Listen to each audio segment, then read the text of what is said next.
Сегодня у нас такой вот новый формат, прямой эфир, прямая трансляция. Тема наша сегодняшняя – это подведение итогов ушедшего 2021 года, 22 22-го. года, простите. Очень много уже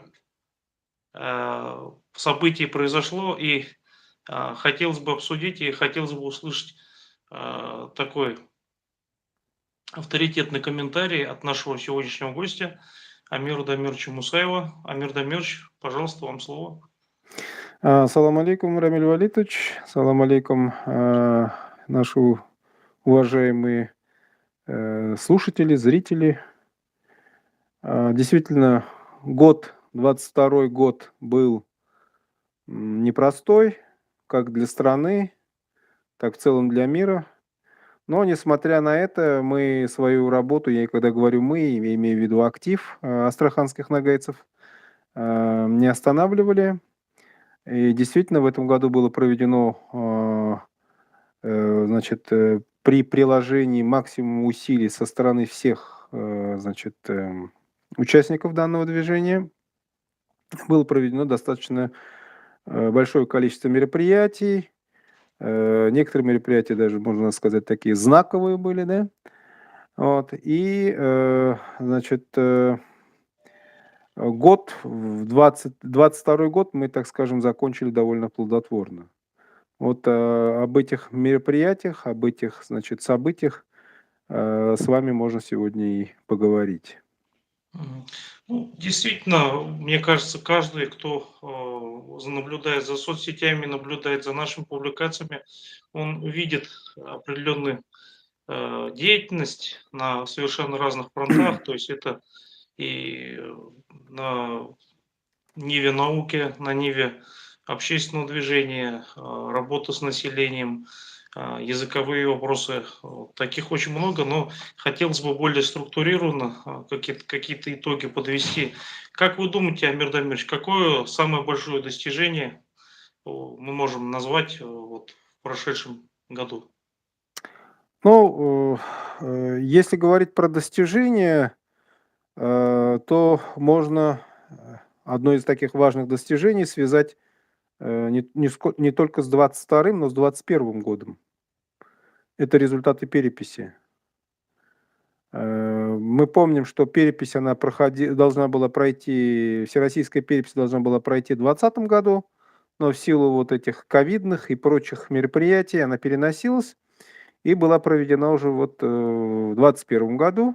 Результаты вот только-только мы с вами, значит, узнали, да, только их, так скажем, придали такую всеобщую огласку этим результатам. И результаты довольно впечатляющие, учитывая тот ресурс, который мы использовали, да. А ресурс был абсолютно такой, если брать в плане финансов и прочих, так скажем, нулевой. Все делалось на голом энтузиазме всеми участниками данного, значит, движения нагайского, я имею в виду Астрахани. И мы видим, что численность нагайцев увеличилась, ну, где-то на треть. Официальная численность нагайцев увеличилась на треть.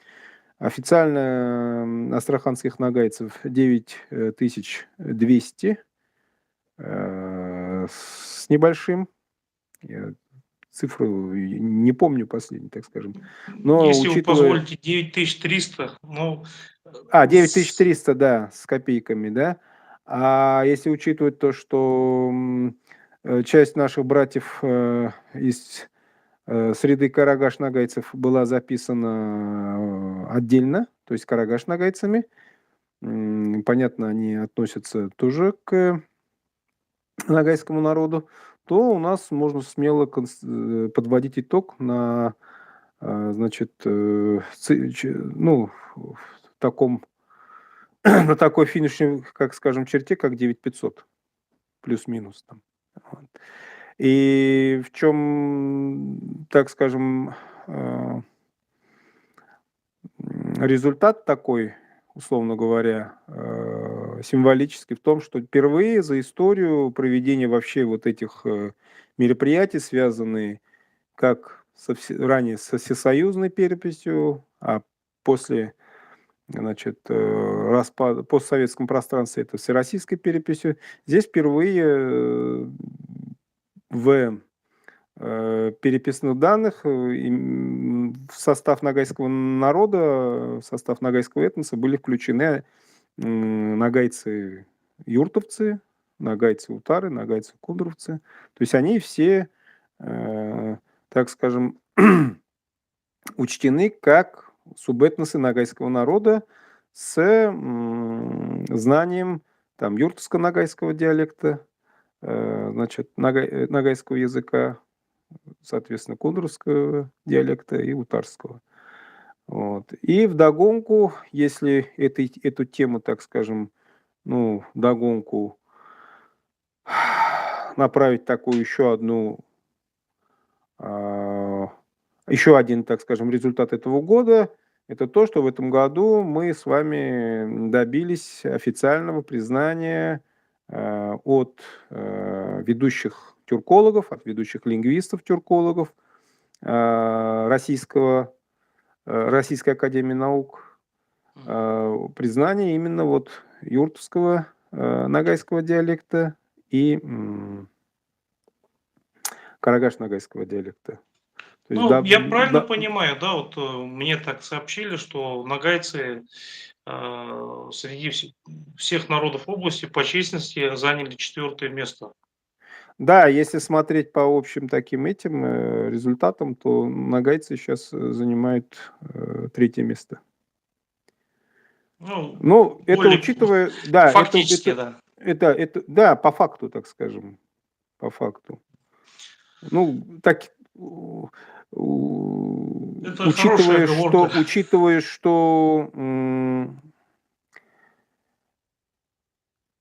работали мы всего лишь где-то года 2 в этом направлении, да, и учитывая вот опять-таки ресурсы, у нас не было ни допуска к медиаресурсам, я имею в виду официальным, государственным, ни к телевидению, ни к печатной продукции, да, и так далее. Вот.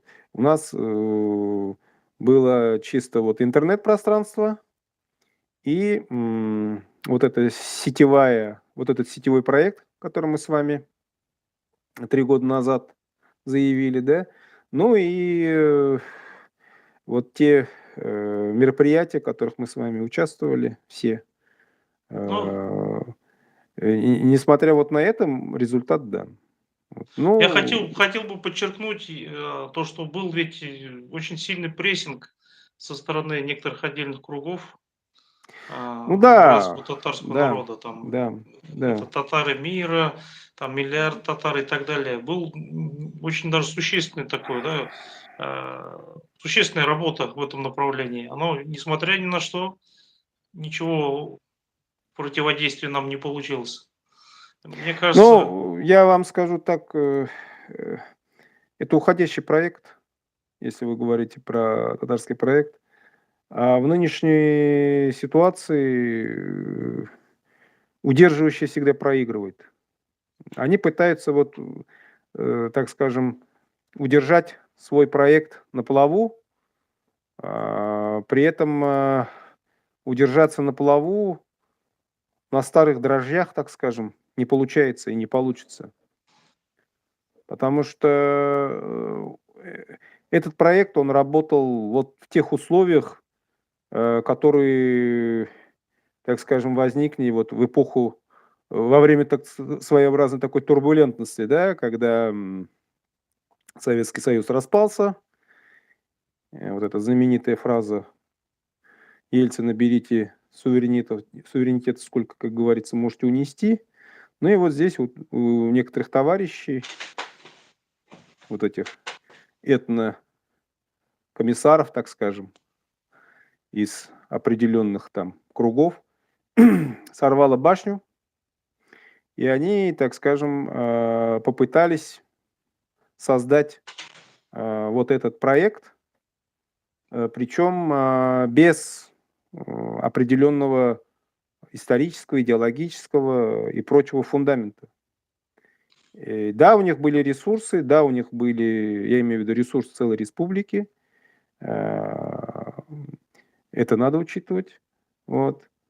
Но надо учитывать и то, что ногайская общественность, в частности в Астрахани и так далее, была занята совсем на тот момент другими проблемами. Это проблемы, связанные, вы помните, с переселением, да, с вот этой санитарной зоны. Далее, вообще так, в принципе, скажем, с поднятием самосознания и так далее.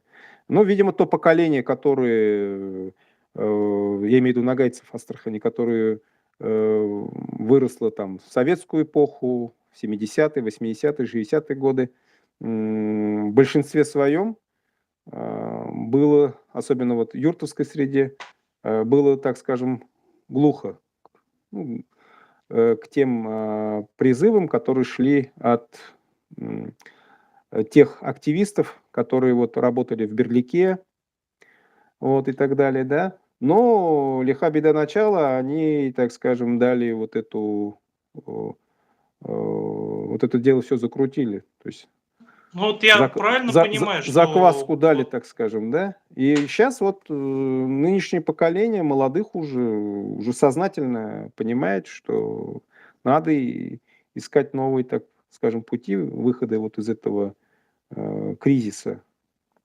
Ну, Кризиса правильно я какого? понимаю, что вот этот вопрос языковой тоже тормозил? То есть, когда на моей памяти, я, конечно, не во всем присутствовал, но уже впоследствии, как бы, да, с исторической ретроспективы изучал, там был такой момент, то, что предлагалось астраханским нагайцам, юртовцам изучать литературу нагайский, и это не нашло отклика. А вот сейчас как раз деятельность, которую мы с вами совместно, так скажем, в которой мы участвуем по нормированию юртовского и карагашского диалекта, она наоборот напрямую языковой активизм способствует восприятию. Да, это тоже была одна из причин. Ну, понятно, что в ту эпоху, в то время люди, может быть, в некоторой степени были наивны, я имею в виду те, кто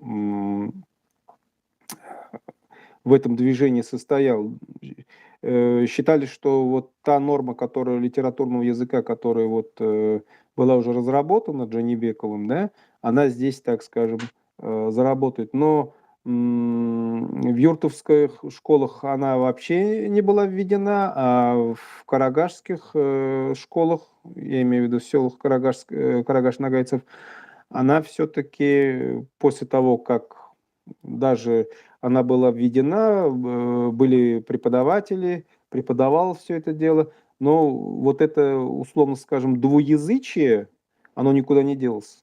То есть литературно-нагайский и карагаш-нагайский, да, диалект, он все равно имеет свои определенные отличия, поэтому, поэтому в этом направлении так скажем, недочеты, работу над ошибками мы с вами проделали или попытались проделать, да, и в этом направлении вот мы объявили, что мы в этом направлении будем двигаться, и надо отдать должное. Нас поддержали и филологи, я имею в виду лингвисты из академиков, да, но также нас поддержали и ученые из ногайской среды. С Тот же Черкесск-Карачаевска. да, тоже с Черкесска, да, Ахмед Аминович Ярлыкапов и другие, так скажем, люди уже остепененные, люди уже, так скажем, которые внесли определенный вклад в науку, да, и именно вот по истории нагайцев, по языку нагайцев и так далее, они со стороны видят, что действительно надо, так скажем, менять тактику в этом направлении. И вот эти работы, так скажем, над ошибками, они дают свои плоды. То есть это такая диалектика жизни, так скажем. То есть то, что не подходит, мы, так скажем, пытаемся либо исправить, либо отмести. И вместо него внести, так скажем, живые элементы, те, которые дадут результат. Но я думаю, это продолжится и в дальнейшем. Почему? Потому что все равно та норма литературная, которая была, значит, разработана там несколько десятков лет тому назад, она была разработана все-таки для определенного регионального ареала обитания нагайцев. А сейчас, учитывая, что потребность в письменной норме нагайцев возникает и в других, так скажем, территориальных ареалах обитания, да, проживания нагайцев, все равно, я думаю, рано или поздно мы придем к тому, так условно говоря, что нам надо будет всем сесть и, так скажем, ну, нагайцам, имею в виду, который вот активу, который живет и работает в различных регионах Российской Федерации, привести все к общему знаменателю, так скажем. То есть А вот какие научные мероприятия, которые были проведены в этом году, вы хотели бы особо отметить? ну, научных мероприятий у нас таких вот было, условно говоря, таких вот было два. Это традиционные джанибековские чтения, которые в этом году прошли в конце года, в декабре месяце, да. Вот. Ну и еще одно мероприятие, которое было проведено именно по инициативе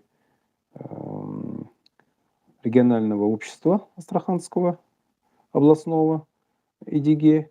Это мероприятие, посвященное 85-летию одного из основоположников нагайского движения в Астраханском регионе, Равиля Тимухамедовича Джуманова. Ему в этом году 11 сентября исполнилось бы 85 лет. И вот были приглашены много таких гостей. В числе них надо отметить вот Ахмета Аминовича Ярлыкапова и Салавата Хамидуллина Ишмухамедовича. Салават Ишмухамедовича Хамидуллина. Это гость из Башкортостана. Значит, между башкирами и нагайцами, значит, традиционно многовековая такая есть история, да, братских взаимоотношений.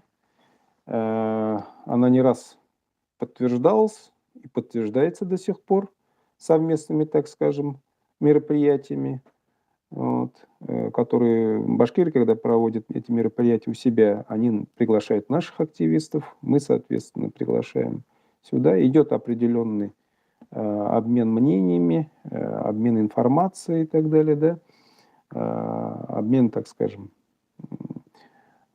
тактикой, стратегией действия. Вот. У них богатый, так скажем, опыт в этом направлении, поэтому мы с ними вот этот самый союз, условно говоря, да, традиционный, разрывать не собираемся и в дальнейшем будем, если все будет нормально, работать в этом направлении. Тем более там очень много ученых, активистов, здравомыслящих, мыслящих, так скажем, которые стоят на такой вот пророссийской, значит, позиции, да, во многих взглядах. Вот. И с ними, в принципе, можно вести и в дальнейшем вот такой конструктивный диалог. да, диалог и конструктивное сотрудничество, я даже скажу больше. Ну, я могу подтвердить сказанное вами. На самом деле, благодаря научным контактам, я вот в этом году не раз участвовал в мероприятиях школы молодого этнополитолога. Последний вот как раз совершенно не так давно в Москве в Академии наук, институт востоковедения Российской академии наук. И многие проблемы именно астраханских нагайцев и нагайцев Каргашей, юртовских нагайцев и вообще нагайского наследия мне удалось там поднимать. Вот. И сессии по этногенезу башкир, где как раз нагайско-башкирские связи поднимали. И кроме того, вот как раз от лица как раз Ильдар Салаш Альмухамедов меня направил от лица астраханских нагайцев к нашим братьям сибирским татарам. Я там побывал, очень хорошо, замечательно пообщались, переняли опыт. Вот, конечно, благодаря вот этим знакомствам, а знакомство с сибирскими татарами у меня произошло именно в Уфе. Вот, мы видим какой-то, да, дальнейший этот, э, очень такой, да, вот, большие шаги вперед. Ну, опять-таки, я могу еще такой вопрос задать вот о связях с общественностью других тюркских народов, или не только тюркских. Что бы вы могли отметить, вот, и какое бы направление наиболее перспективным вам кажется вот у нас в регионе? Ну, в этом году у нас делегация ездила в Оренбург, к оренбургским нагайцам. Там проживает группа субэтническая. Кстати, небольшая, так скажем, ее часть осталась у нас здесь, в Астрахани, да, в силу там определенных исторических причин. И вот это наши кундровские нагайцы, кундравлар. Вот, да, их большая часть сейчас проживает в Оренбурге. Вот. И вот в этом году у них было мероприятие, туда они пригласили наших активистов. И вот наши активисты туда ездили, их очень хорошо приняли. Был такой, скажем, обмен Несколько музыкальных мнениями. номеров И было, тогда, танцевали, да? да, были показаны нагайские танцы, песни.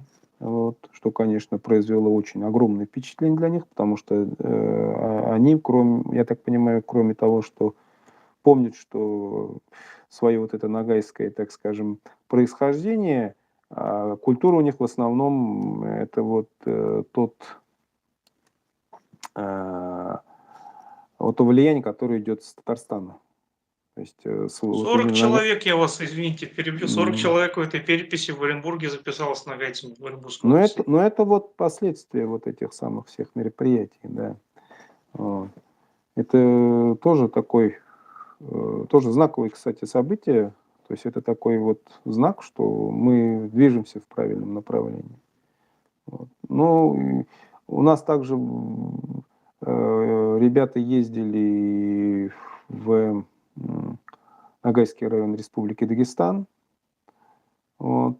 Тоже молодые активисты. Кстати, из дюртовской среды тоже ездили ребята.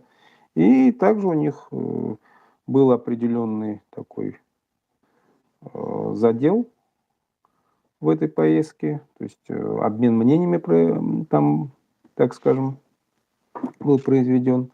Вот. И в дальнейшем, я так понимаю, были даны определенные вот, вернее, определенные планы, куда двигаться, что делать и так далее. Вот. Ну, я вот с ребятами общался и во время поездки, и после. Я, если честно, сам участвовал в этой поездке. Ну да.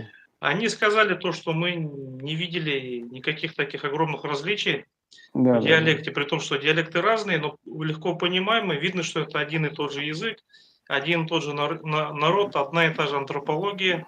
Самое интересное, это вот тут, когда проезжаешь Ногайский район Дагестана, там и Кизлярский район, в принципе, везде наши любимые феники, не менее любимые верблюжьи колючки и камыш. То есть, ну, мы помним о том, что когда-то это вплоть до Терека были земли Астраханского ханства.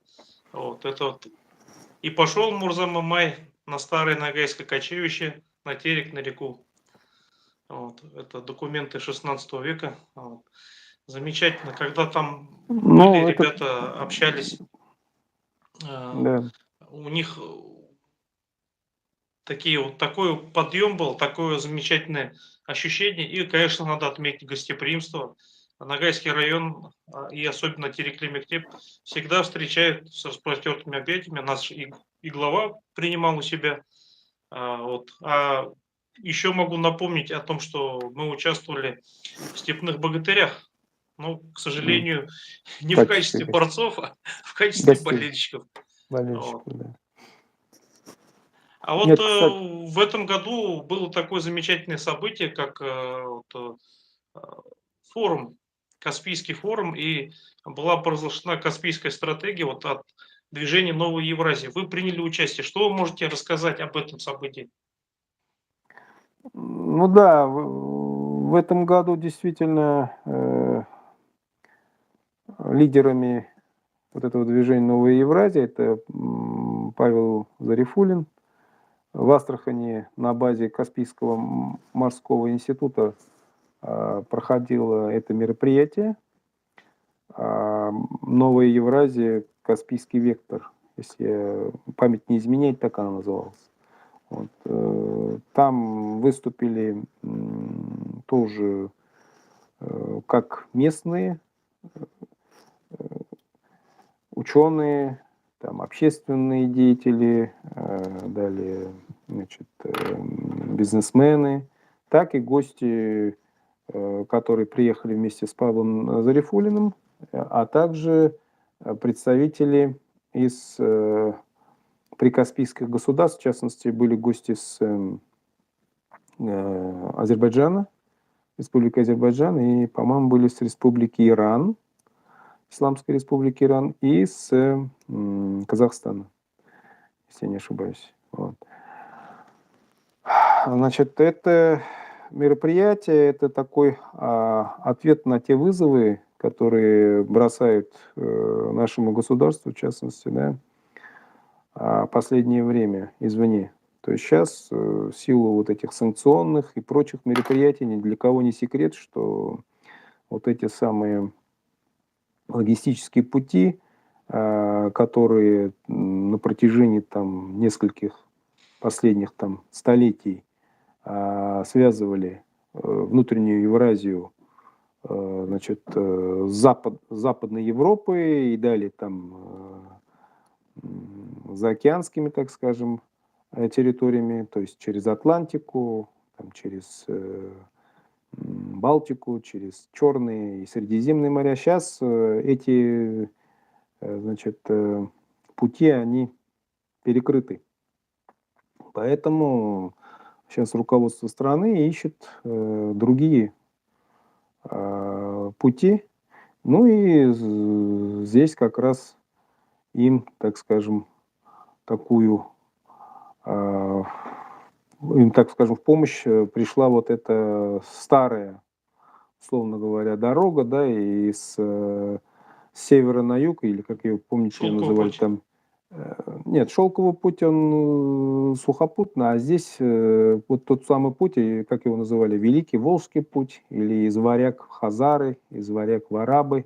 То есть это тот самый путь, который связывал, который был до Афанасий монгольской, Никитин, да? да-да, до монгольский период, это был главный один из этих логистических путей Восточной Европы, который шел по Волге и проходил, один из таких хабов, так скажем, был здесь, в низовьях Волги, вот этот хазарский каганат как раз в то время расцвел, благодаря вот этим, благодаря удобному месторасположению. И здесь, да, действительно, проходил и шелковый путь, он начал функционировать в эпоху тюркского каганата, потом хазары его, так скажем, активно развивали совместно с купцами-рахданитами, да. Вот. И позже уже вот в эпоху империи Чингизидов эти торговые пути достигли своего апогея. Позже уже, когда определенные, так скажем, политические и прочие противоречия в Западной и в Центральной Европе прервали вот этот самый шелковый путь, то есть это противостояние османов с Священной Римской империей и так далее, да.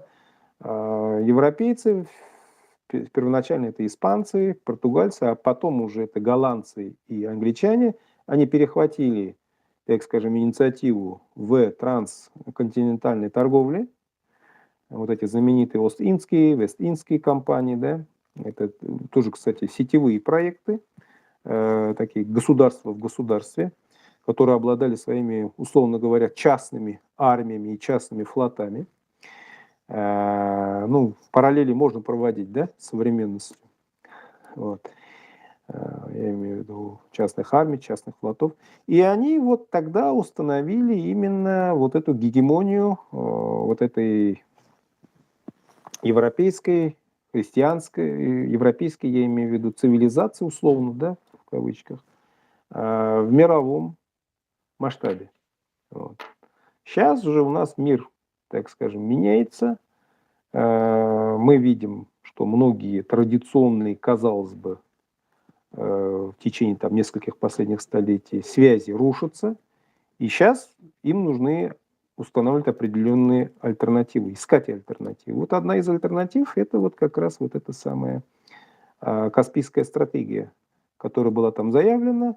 Это выход к южным морям, вот. Ну не так, как там нам предлагал покойный Жириновский, да, а выход через вот именно торговлю, через там взаимно выгодное, так скажем, сотрудничество через Иран, через Каспий, через Иран на Персидский залив к Индийскому океану.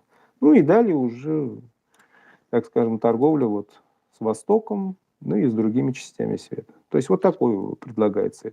Но это одна из, я так понимаю, один из таких инструментов, один из таких вот шагов по собиранию заново, по пересборке или по собиранию заново вот этой самой внутренней вот этой Евразии, условно говоря. То есть попытка создать новое такое объединение на территории Евразии. То есть уход вот от этих, от зависимости от вот этих, условно говоря, морских держав в лице вот англосаксов. Ну, в принципе, учитывая исторические вот эти примеры, да, которые были там 500, там, 1000 лет тому назад, почему бы и нет?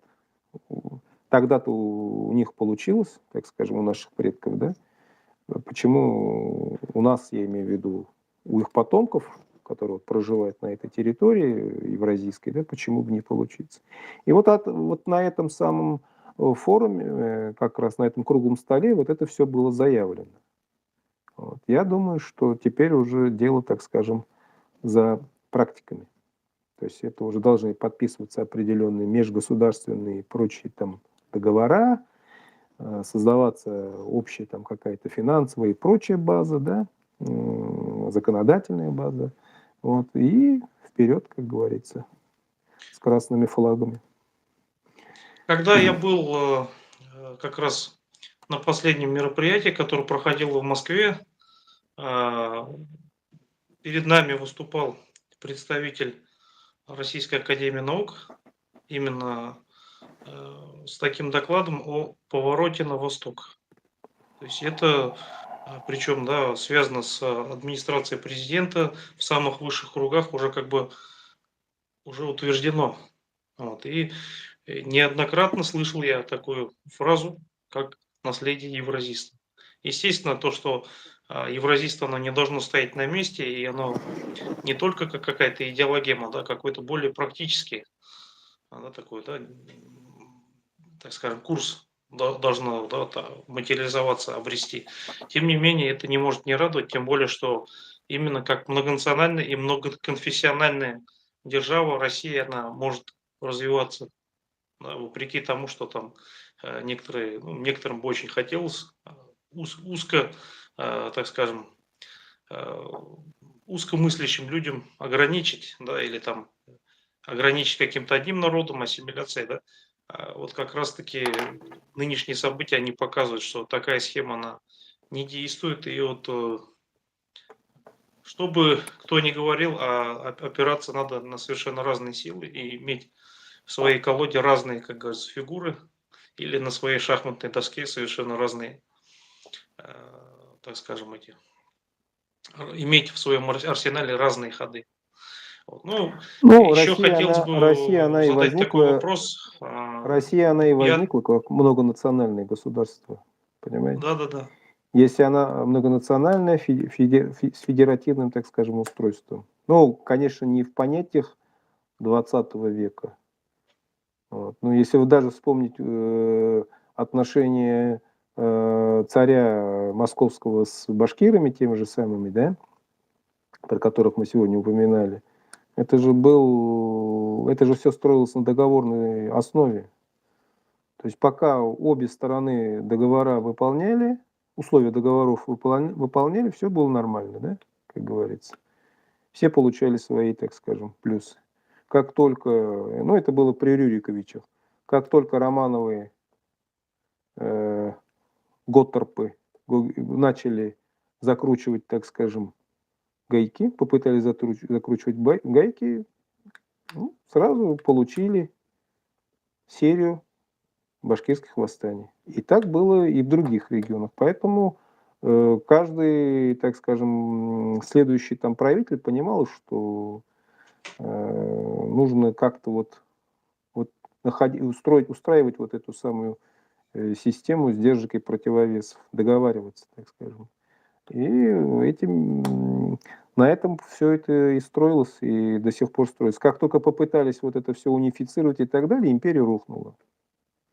Вот, в 17 Ну, году. на самом деле, вот я хочу здесь еще подчеркнуть, что наше движение, оно, я насколько знаю, идет четким пророссийским путем. Вот в этом отношении тоже ведь были какие-то шаги, насколько я знаю.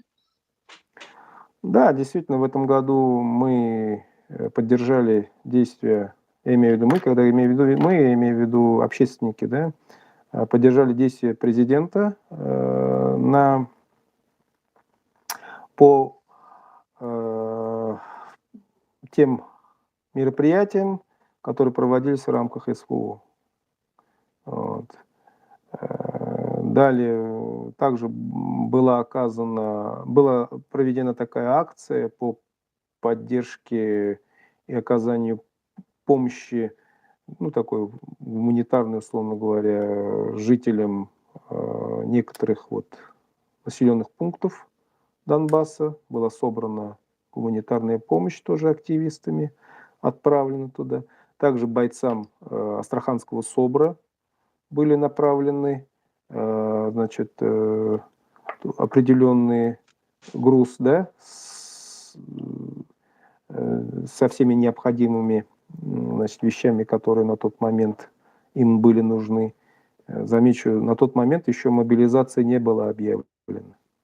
То есть все это делалось общественниками чисто, так скажем, без всяких там разнарядок, без всяких там административных там как бы указаний сверху. Это все делалось на опережение. То есть наши общественники делали это, так скажем, по своей собственной инициативе, поддерживая действия нашего президента. Вот. Ну, я вас понял. А Да. вот что же тогда можно сказать по поводу работы с другими регионами, да, ногайскими? Или вот, например, по поводу награды Казалбайрак, которая была учреждена? Да, в этом году действительно нашим президентом регионального общества ИДГ была выдвинута инициатива, и им же, так скажем, претворена в жизнь. Был учрежден и сделан вот этот нагрудный знак Кызылбайрак, то есть это вот это красное знамя, да, с тамгой хана Нагая на красном фоне, белый тамгой на красном фоне. И эти самые знаки были вручены в этом году, по-моему, 6 активным таким деятелям, причем все, которые определенный вклад внесли существенный. один только знак был вручен нашему председателю городской автономии нагайцев. Это Абдуллаеву Рафику Жумаяновичу. Тем самым он, кстати, был учредителем организации ДИГЕ в свое время. Вот. Тем самым, соратником Джуманова. Ну да, соратником Джуманова, но также он был учредителем ЕДИГЕ.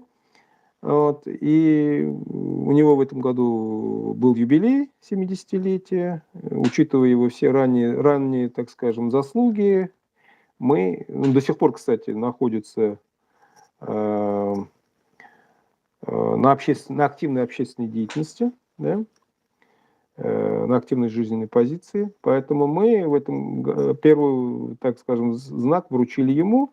Вот, а остальные вот эти 5 знаков были вручены деятелям тоже из нагайской среды, но тем, кто живет и работает, так скажем, в других регионах.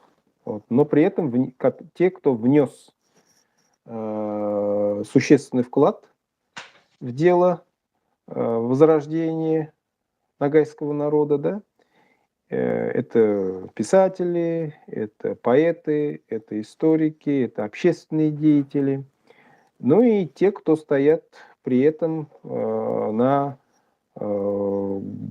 так скажем, защите интересов именно государства нашего, Российской Федерации. То есть на защите интересов нагайского народа и нагайского народа и нашего государства. То есть те, кто активно своей работой, своей деятельностью скрепляют именно вот этот многонациональный народ России. Вот.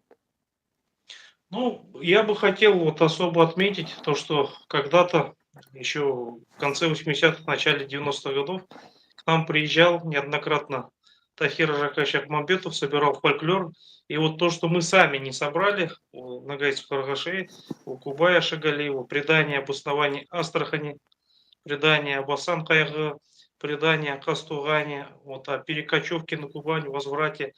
Вот, все эти драгоценности были собраны как раз нашим Тахира Каймакмамбету.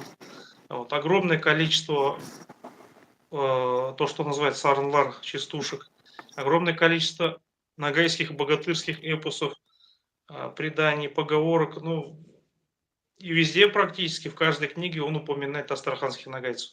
А вот, насколько я знаю, очень важное событие произошло еще и в научной сфере, не в качестве какого-то, там, круглого стола или конференции. А вот я слышал, что первая экспедиция к юртовским нагайцам из научных центров Карачаево-Черкесии произошла. Да, в этом году приезжал научный сотрудник с Карачаево-Черкесии, это Айна Черкесова. Она собирала фольклор, как в юртовских селах, так и в карагашских. И очень много, она вообще такой человек очень, так скажем, увлеченный своей темой, да, своими вот этими своими занятиями. И она до этого собирала фольклор в Карачаево-Черкесии, в других регионах, где проживают нагайцы. И, то есть у нее большой, так скажем, большая база, и есть с чем сравнивать. И когда она приехала сюда и побывала вот в юртовских селах, пообщалась там со старожилами, она говорит, очень-очень много, говорит, этих общего. То есть очень много общего. Даже Юртовских нагайцев. да, у юртовских нагайцев именно вот с теми обычаями, традициями, обрядами и прочими вот, у нагайцев с других регионов. Вот. То есть эти экспедиции, они, так скажем, позволяют вытаскивать вот эти все то, что было до этого, так скажем, предано забвению или скрыто под пылью веков. условно говоря. Ну, вот Вот. я имел честь присутствовать не во время этой экспедиции не в Юртовских селах, а вот именно в селении Ростоповка Да. у нашей носительницы фольклора. М. а, Замечательный, очень замечательный материал был собран среди Карагаш Нугаев, Райса Татай Аль-Мухамедова. Это Мгм. Арю Амед Айсал Нула, то есть эпос. Вот представляете, золотоордынский эпос периода хана Джанибека. Вот, он-то есть в записи, но вот именно карагашская версия. И вот оказывается, все это буквально там, в тетрадях сохраняется, и вот ей удалось отрывки из этого эпоса, да, там еще кое-какие очень весьма ценные материалы собрать. А также вот по поводу спортивных достижений, что вы могли бы отметить, какие вот такие вот существенные события произошли ли в этом году? Ну, по поводу спорта, что я знаю, какую информацию, да, у нас проходили вот с прошлого года, по-моему, активно идет, вот с позапрошлого года, вернее, активно вот в Ногайскую среду вошла вот эта стрельба из лука, проводят его различные, так скажем, активисты, вот. Каждый идет, условно говоря, в своем направлении, каждый там видит свое, вот. Но это хорошо, потому что молодежь там в определенных, скажем, районах и так далее к этому самому традиционному виду спорта привлекается. Вот. Также, по-моему, в этом году ездили на футбол, да, команда ездила вот, на нагайский футбол, то есть на чемпионат, который проходил. Я, правда, сильно в этой теме, так скажем, Вот я слышал результат больше не о слежу. футболе, а о баскетболе. А вот в плане баскетбола, да, у нас сейчас наш активист Раис Ришатович Усманов, это э, председатель э, местной автономии районной юртовских нагайцев Приволжского района и по совместительству учитель физкультуры села татарское села Башмаковка, школы села Башмаковка Приволжского района. В этом году его команда достигла очень таких высоких результатов, которых даже я не побоюсь сказать, за последние, да то, что там за последние, там, я так понимаю, что вообще за историю проведения так называемых президентских игр команды Астраханской области ни разу этих результатов не достигали. Они стали чемпионами России по баскетболу. Мероприятие проходило, по-моему, в Сочи, если я не ошибаюсь. Вот. И они взяли первое место, то есть стали чемпионами России по именно баскетболу. Вот. В общекомандном зачете, я имею в виду, там кроме баскетбола и мальчики там взяли первое место.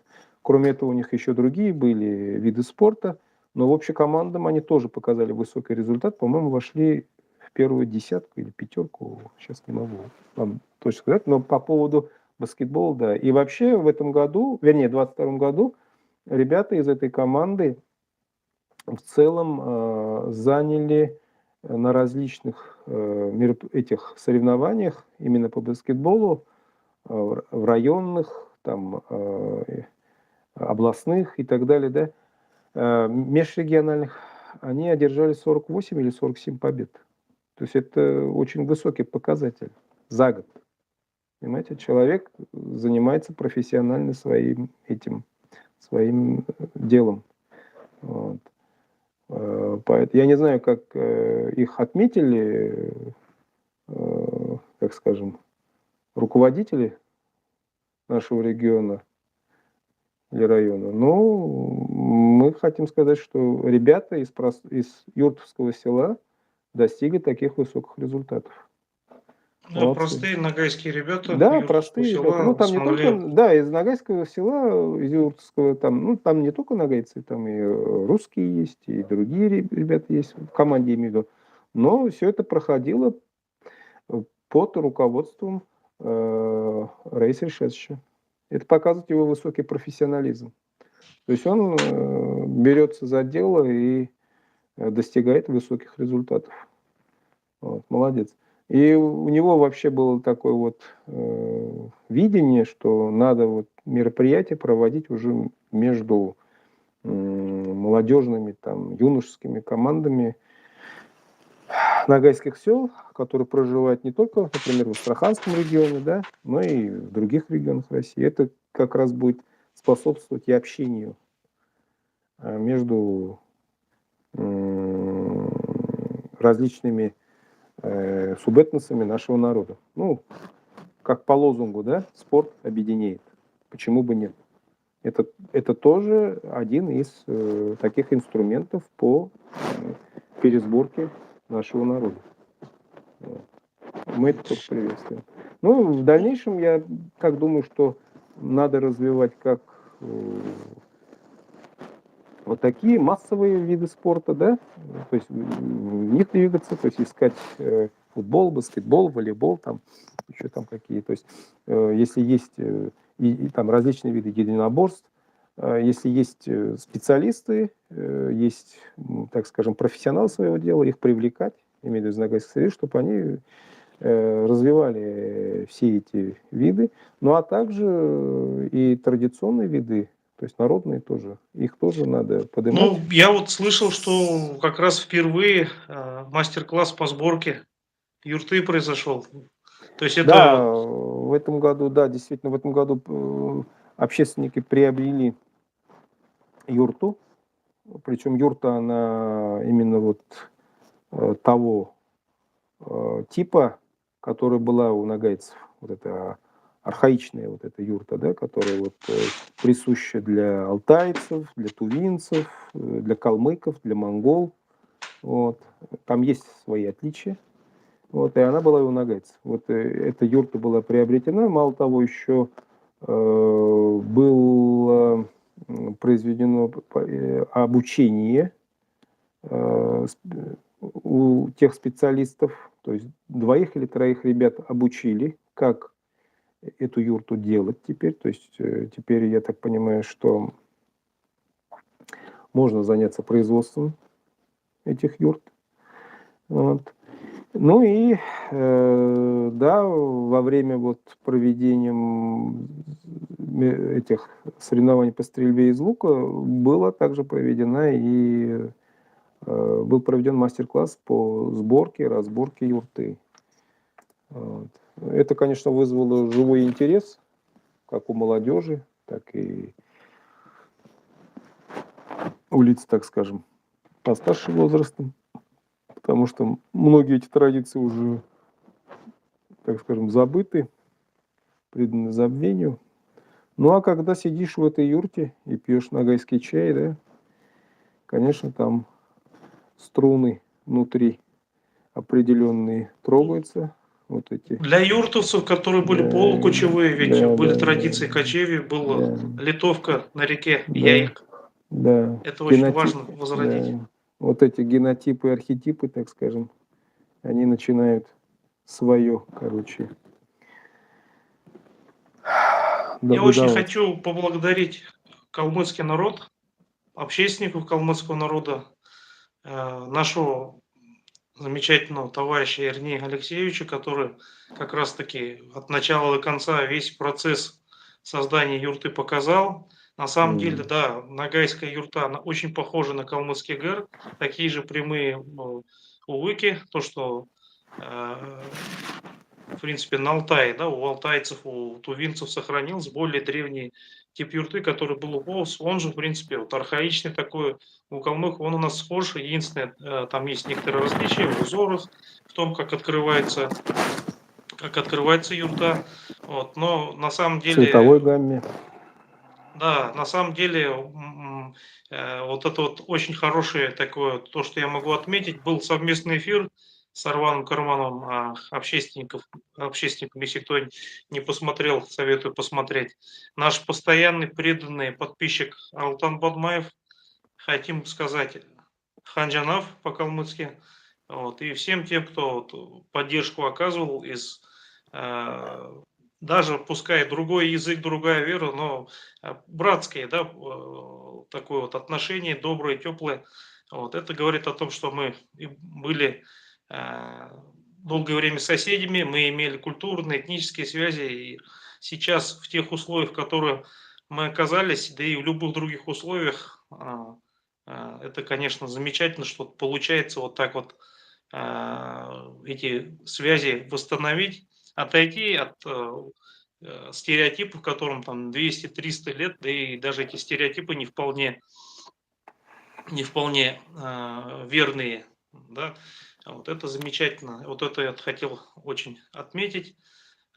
И надо сказать, что а, если мы будем так продолжать, то, конечно, мы очень многого сможем добиться. Я прошу у Всевышнего для нас, для наших соседей, вот, для калмыцкого народа, для всех народов нашей Родины, процветания, здоровья. И мы хотим мирного неба над головой.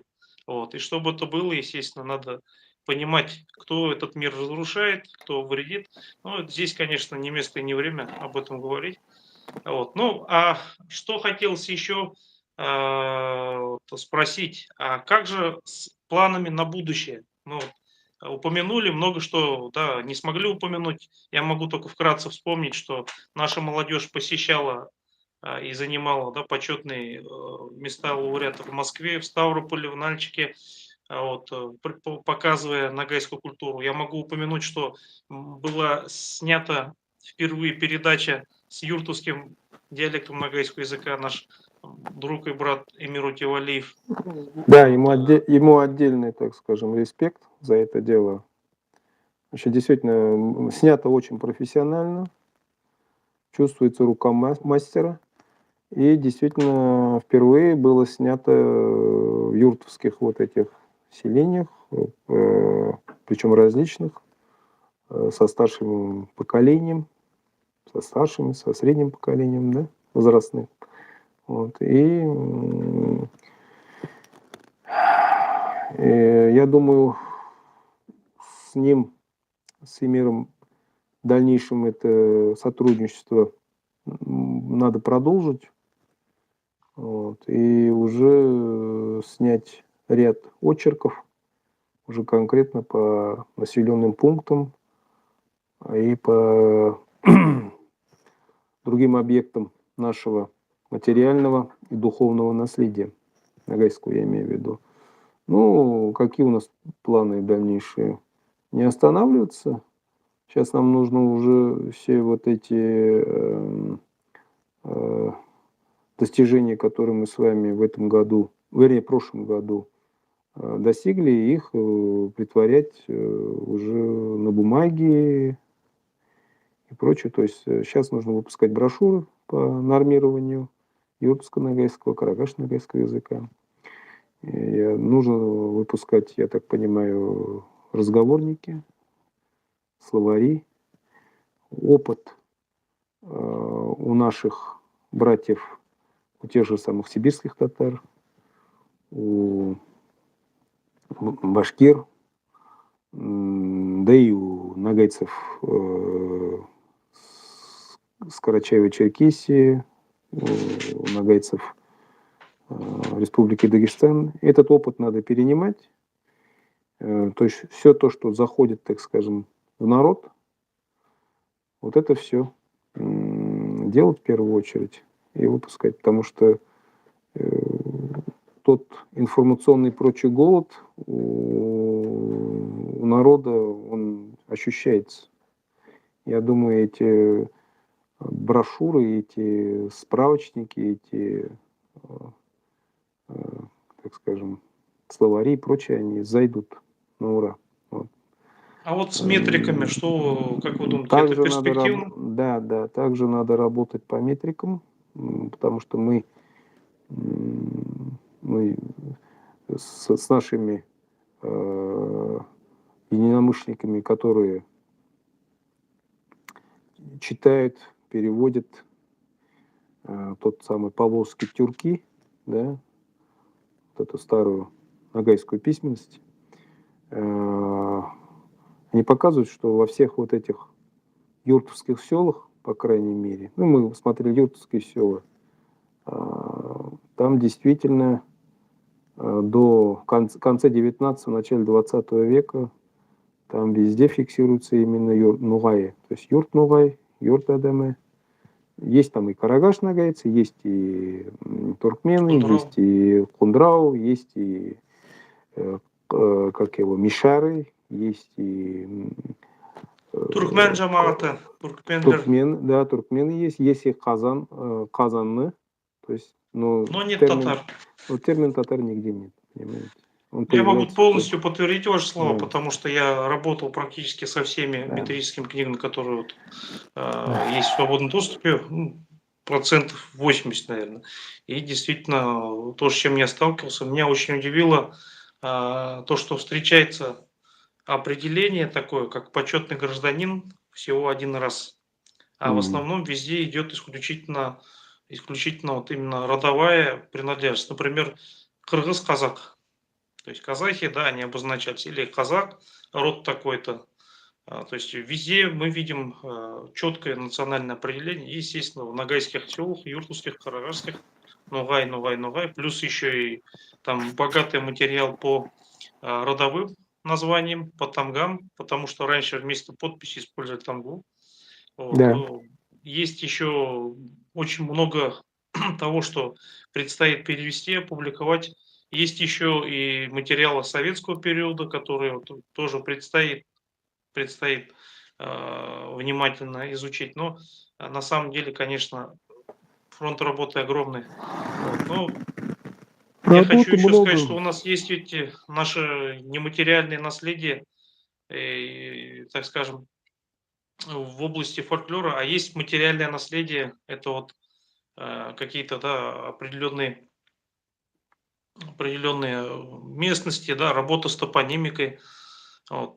Мне кажется, следует больше внимания нам уделить молодежи, вовлечению молодежи, потому что вот эта вот смена, наверное, она составит, ну, так скажем, самый лучший капитал наше вложение в будущее. Да, да, согласен полностью с вами. Работа действительно непочатый край, потому что этим никто не занимался толком в последнее время. Вот. Не занимался именно с точки зрения интересов именно юртовских нагайцев, карагаш нагайцев и так далее. То есть все проводилось, так скажем, все вот эти работы, которые все проводили здесь, они проводились эпизодически. Вот, и потом выводы, которые делались по ним, делались, так скажем, с учетом определенных политических и прочих амбиций. То есть там, Какие-то конъюнктурные, да, да, получается, конъюнктура, да, работы была, во многом. да, да, да, да. Поэтому сейчас это все дело надо конкретизировать, это все дело надо вот эту самую шелуху, которая вот идеологизация, да, я имею в виду ее так сдуть с этого всего, вот, отделить, так скажем, зерна от плевел, да, плевел. И это, конечно, работа не на один год, И но даже не на одно десятилетие. даже Но не на одно десятилетие, да, мы уже с вами года 2 назад, что ли, заявляли, что у нас где-то вот сейчас уже эти на 30 лет, так скажем, ставили планку. Вот.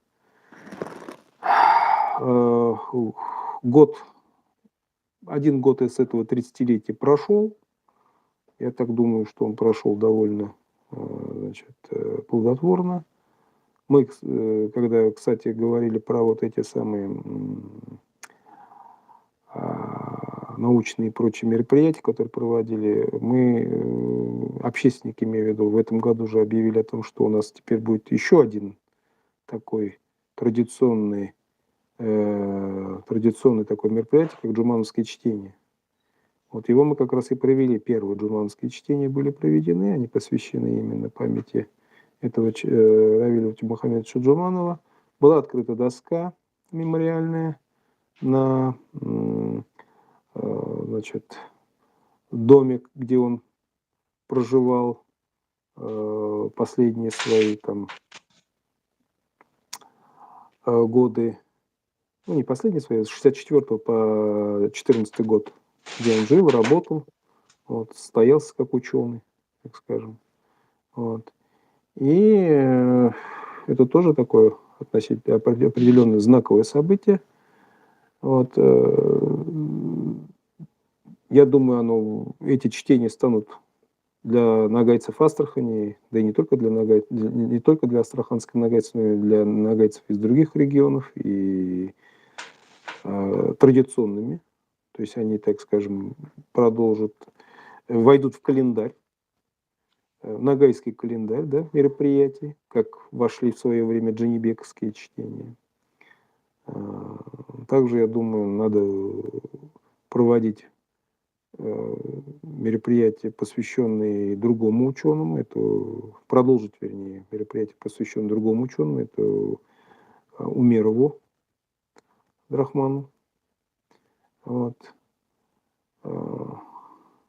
Ну и кроме этих научных и прочих мероприятий, надо и продолжать проводить, значит, мероприятия, которые привлекут больше, так скажем, молодежи сюда. Через тот же спорт, через те же игры, через другие мероприятия, для того, чтобы молодежь знакомилась, общалась друг с другом, с культурой своих предков, с историей, с языком и так далее. Вот. И, Ну, на самом возможно, деле я хочу сказать, ведь у нас есть еще и Басир Абдуллин, который когда-то да, первый нагайский драматург заложил основы нагайского языка вместе со всеми. Наджиб Гасри, который издавал учебники на нагайском языке первый, да. еще до Джанибекова, учитывая Бекбулат юртовский Салиев, диалект. Да, у нас есть еще Исмаил Мурзаев, тоже с да, Карагали родом, да. тоже который в Дагестане. Ну, многие наши деятели астраханских нагайцев вынуждены были уехать на Северный Кавказ от репрессий. Вот, и на Да, самом деле эти имена надо поднимать, незаслуженно забыты, конечно, нужно поднять. Самое нужно интересное, подниматься. вот я вот не так давно размышлял, да, вот над тем, что в каждом селе есть Габдулла Тукай, Муса Джалиль, его книги в Юртовском. А когда спрашиваешь, кто такой Исмаил Мурзаев, кто такой Басир Абдуллин, кто такой Наджиб Гасри, кто такой Дженибек, а Дженибеков-то по матери тоже Юртовский Нухай. Мгм. Многие, конечно, отвечали, кое-кто и отвечает попросту, да, не знает, кто это такой. Но слава Всевышнему, то, что ситуация меняется. И впервые я вот слышал, даже какие-то музыкальные материалы вышли на юртовском диалекте. Впервые, так скажем, ну, много что, допустим, незаслуженно было забыто, но было поднято, поднимается, люди осознают, лю- людей никто не может заставить говорить те слова, которые они говорят, да, под принуждением. Никто не говорит, а говорят сами, и сознательность просыпается, это не может не радовать. Вот, и на самом деле для нас очень важно, чтобы юртовские нагайцы, они продолжали вспоминать, потому что ну, свои истины и свою истинную идентичность, конечно, дело добровольное. Но почему? Потому что для нас, для нагайцев карагашей, наши братья-юртовцы, это ну, самые близкие наши соседи, самая близкая родня. В каждом юртовском селе, на самом деле, не так и мало нагайцев карагашей проживает и проживало. А вот многие уже даже и забыли, кто они, но вот я метрики подымал, смотрел. То есть мы вот очень сильно переплетены, мы на самом деле единые целые. Вот, и если одна половина тела отнимется, то другая нормально не сможет существовать. Да, Поэтому то, что вот наконец-то Базым Равиль Агамыз, конечно, не увидел этого, Ятхан Ер да, но я думаю, как свидетельство священных текстов, если Всевышний показывает ему все это, его душа радуется. Мы будем на это надеяться. Вот. Замечательно. Я думаю, если вот так небольшую черту подвести, много что мы попросту не смогли упомянуть. Там вот не так давно ребята, активисты нашего проекта, скидывали список мероприятий, который был проведен за этот год. Там Больше 65, 70. Больше 65, 70. больше Нет, больше 70 70. позиций. 75 или 76 позиций. Но я Вот. думаю, для того, чтобы быть объективными, 71. 71, да. Быть так, условно говоря, объективным, чтобы никого не забыть и так далее. Этот список надо просто под видео опубликовать, чтобы люди видели, как говорится, что было сделано, кто всю, то есть ту работу, которую действительно тащат вот эти самые бессеребренники, молодежь. Вот. Это вот надо сказать, то есть отрывает от себя, от семьи, да, время тратят, свои собственные средства, свои собственные транспортные средства, да, ГСМ и прочее, прочее, учитывая, что у нас сейчас время не очень, так скажем, простое в плане финансов, в плане заработка и так далее.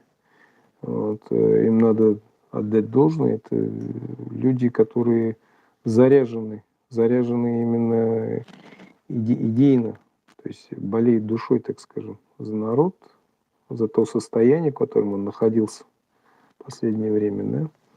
Вот. И я так думаю, они этим самым как бы закладывают такую еще основу под будущее своих детей, под будущее своей вот этого нового поколения, которое вырастет на их, так скажем, делах и так далее. То есть здесь много ребят, кто в этом направлении работает. Кого-то мы видим постоянно, да, на мероприятиях и так далее. Кто-то там, так скажем, ну, их не видим мы, но их работа, так скажем, видна.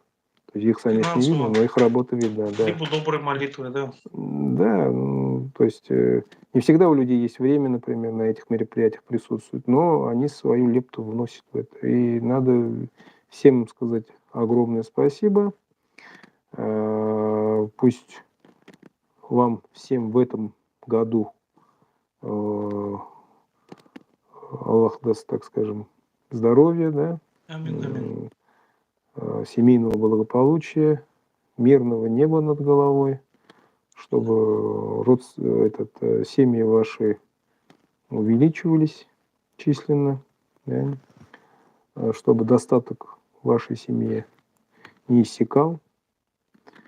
Вот. И именно вот эти ребята, они являются тем двигателем, ребята, и не только ребята, там, и девчата, так говоря, да, без них. Вот, вот все, кто участвует в этих мероприятиях. И именно вот они своими вот этими действиями толкают Куют будущее. этот локомотив, который тащит нагайский народ в будущее, светлое будущее, со всеми другими народами нашего государства. Вот. Поэтому я так думаю, что нам надо работать, из прошлого брать, как говорится, огонь, а не пепел. Ну и перспективы светлые. Поэтому, как говорится, с такими людьми. Поэтому я думаю, все будет нормально в этом направлении. Иншаллах. Как говорит наша молодежь, тик алдыга, ноғайлар алдыга.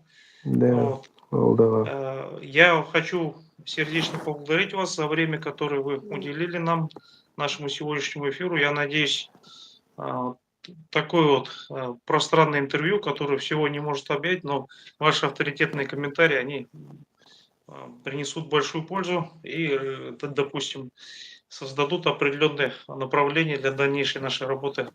Спасибо большое. Ассаламу алейкум. Кишнес яхшы болсын. Алейкум салам, сау болыңыз. С нашими уважаемыми подписчиками я прощаюсь. До новых встреч. Всем тем, кто нам передавал салам, мы говорим валейкум ассалам. Алейкум Вот, салам. отдельно черкесскому, адыгскому народу адыги уйвей скажем. Вот, Хальмгут Уралан тоже скажем. Татарлар алга, казахтар алга. Вот. Россия вперед. Большое спасибо. До Наше новых встреч. сегодняшнее мероприятие заканчивается.